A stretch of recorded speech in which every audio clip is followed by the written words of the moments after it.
अस्सलाम वालेकुम एवरीवन, क्या हाल चाल है। उम्मीद करती हूँ आप सब लोग खैरियत से होंगे। Welcome back to my channel. तो जनाब, साल 2023 2023 अब ख़त्म होने वाला है, 2024 शुरू होने वाला है। तो मैंने सोचा कि आज के वीडियो में मैं आपके साथ डिस्कस करूँ कि किस तरीके से हमने नए साल में एंटर होना है, क्योंकि वक्त तेज़ी से गुज़र रहा है, हमें पता नहीं चल रहा, और पूरा साल प्लानिंग में और क्या करना है ये सोचते-सोचते किस तरह से गुज़र जाता है पता नहीं चलता। और हमें लगता है कि हम तो वहीं के वहीं खड़े हैं जहाँ इस साल के शुरू में थे। तो इस साल मैंने सोचा है कि मैं अपने लिए टारगेट सेट करूँगी कि मुझे क्या करना है अपना, ताकि अपने आप को फ़ोकस्ड रखा जाए। तो इसीलिए मैं आपके साथ भी आज ये शेयर करने वाली हूँ कि कौन-सी ऐसी चीज़ें हैं जो कि हमें नए साल के शुरू होने से पहले-पहले अपने माइंड में बिठा लेनी है। इसको मैंने नाम दिया है CSS 2024। CSS वो वाला CSS नहीं, ये मेरा CSS है। C for continue, S for start and S for stop. Means वो मेरी सारी हैबिट्स जो कि मेरे अंदर पॉजिटिव रही हैं, उनको मैं नेक्स्ट ईयर में कंटिन्यू करूँगी। वो सारी चीज़ें जो मुझे करनी चाहिए और मैं नहीं करती हूँ, that I will going to start in next year. और वो है मेरी हैबिट्स जो कि सही नहीं है, वो मुझे चेंज करनी चाहिए, वो मैं स्टॉप करने की कोशिश करूँगी। तो आप किस-किस चीज़ में CSS कर रहे हैं, कमेंट्स में ज़रूर बताइएगा। तो चलिए जी स्टार्ट करते हैं कि पहला जो पॉइंट है मेरा वो है review your past years achievements and challenges.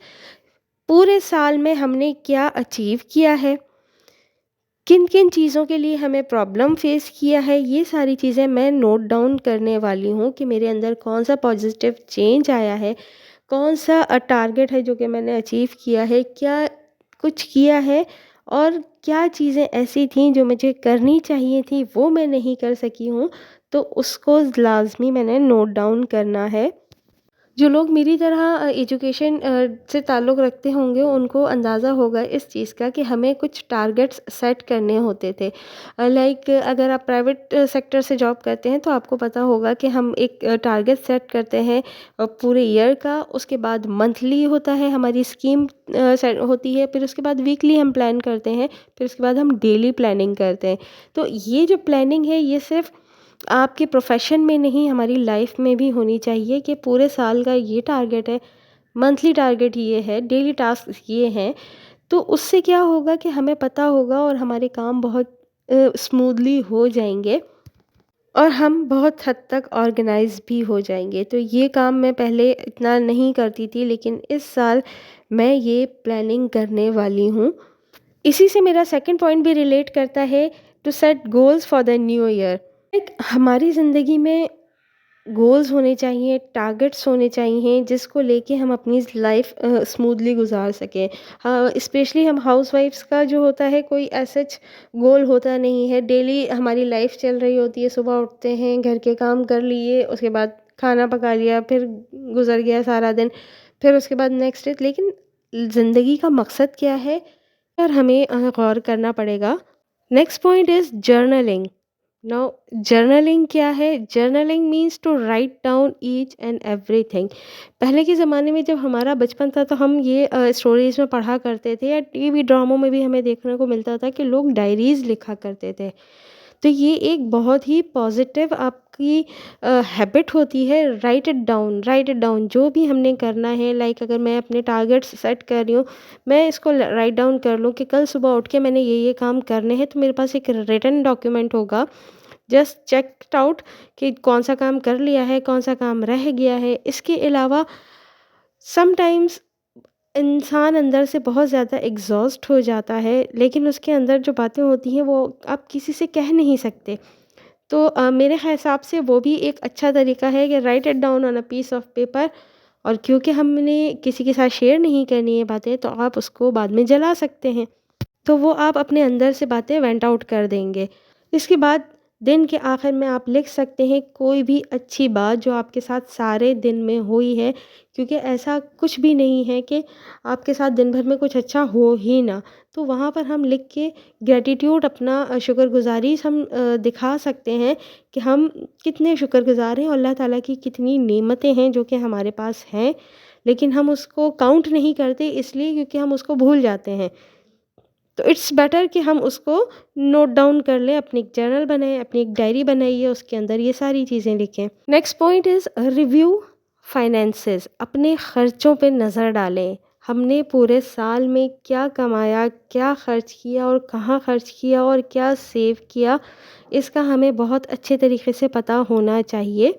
और अगर कहीं भी हमारे पास डिसबैलेंस आता है तो हमने उसको नेक्स्ट ईयर में जाके उसको मैनेज करना है, अपने एक्सपेंसेस को कम करना है, अपनी सेविंग को बढ़ाना है। और कुछ चीज़ें ऐसी होती हैं जो कि हमें एवरी ईयर रिक्वायर्ड होती हैं, लाइक बच्चों की बुक्स हैं, कॉपीज़ हैं, नए एडमिशन्स हैं, उसके अलावा ज़कात है, उसके अलावा कुर्बानी है, तो ये एवरी ईयर की है। तो मैं स्पेशली ये मेरी रूटीन है जो कि मैं कंटिन्यू करने वाली हूँ नेक्स्ट ईयर में भी, कि मैं साल स्टार्ट होते ही लाइक मुहर्रम जब स्टार्ट होता है तब से ही हर महीने कुछ अमाउंट निकालती हूँ, कभी कमेटी की सूरत में, कभी वैसे ही अपने पास सेविंग में, कि उसमें से उसको मैं यूज़ करती हूँ कुर्बानी के लिए और ज़कात के लिए। ये मेरी रूटीन बनी हुई है पिछले 3-4 सालों से, तो ये मुझे कन्वीनिएंट भी लगता है क्योंकि जब कुर्बानी का महीना आता है तो एक ही महीने में आप इतना सारा अमाउंट निकालना ज़रा मुश्किल हो जाता है। नेक्स्ट पॉइंट है डीक्लटर और ऑर्गेनाइज़। लाइक ये जो पॉइंट है जो मैं नहीं करती हूँ, लेकिन अब मैं ये इस पे ज़ोर देने वाली हूँ, जस्ट डीक्लटर। क्लटर को अपने घर से निकालिए, जितना भी कचरा है उसको समेट के नहीं रखिए, उसको निकाल दीजिए, क्योंकि मेरी हैबिट है, मैं डीआईवाईज़ बहुत ज़्यादा करती हूँ। तो जो भी टूटी-फूटी चीज़ होती है, जो भी लकड़ी का पीस है, किसी पाइप का टुकड़ा है, किसी रस्सी का टुकड़ा है, तो वो मैं उठा-उठा के जमा करती जाती हूँ कि कुछ ना कुछ मैं बनाऊँगी, और उसमें से बहुत सारा सामान है जो कि यूज़ में नहीं आता। समटाइम्स चीज़ें इस्तेमाल में आ भी जाती हैं, लाइक बहुत सारी चीज़ें ऐसी हैं जो कि मैं फेंक चुकी हूँ, लेकिन उसकी मुझे बाद में ज़रूरत पड़ी है, लेकिन ये यूज़लेस है इतना कचरा सँभाल के रखना, तो ये मैं डेफ़िनेटली करने वाली हूँ। नेक्स्ट पॉइंट है लर्न समथिंग न्यू। तो कोई नई चीज़, कोई नया स्किल जो है वो हमें सीखने की बहुत ज़रूरत है। ऐसा नहीं है कि हम मदर्स हो गए हैं, हम हाउसवाइफ़्स हैं, या अब हमारी ज़िंदगी सीखने की नहीं रही है, सीखना ज़िंदगी के साथ-साथ चलता है। कुछ भी सीखिए, क्योंकि जब आप सीखते हैं तो अपने आप को पॉलिश करते हैं, अपने आप को आप बिज़ी रखते हैं और अपना मेंटल पीस लेते हैं।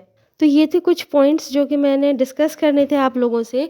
और अब थोड़ा-सा मैं आपको बैकग्राउंड बता दूँ कि ये जो तैयारियाँ चल रही हैं, मेरी भतीजी का निकाह था, तो उसके लिए यहाँ हम लोग डेकोर कर रहे थे, सारा कुछ उसकी तैयारियाँ हो रही थी। बड़ा ही अच्छा लगता है ये सारे काम अपने हाथ से करके, बहुत एक अच्छी-सी सैटिस्फैक्शन होती है। और लकीली जो है हमारे यहाँ क्रिएटिविटी जो है वो जनरेशन बाय जनरेशन ट्रांसफ़र भी हो रही है।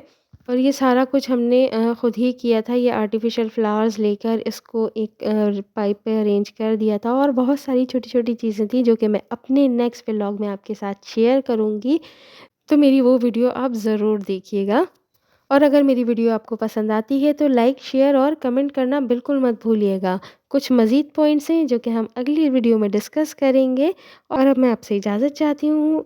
दुआओं में याद रखिएगा। अल्लाह हाफ़िज़।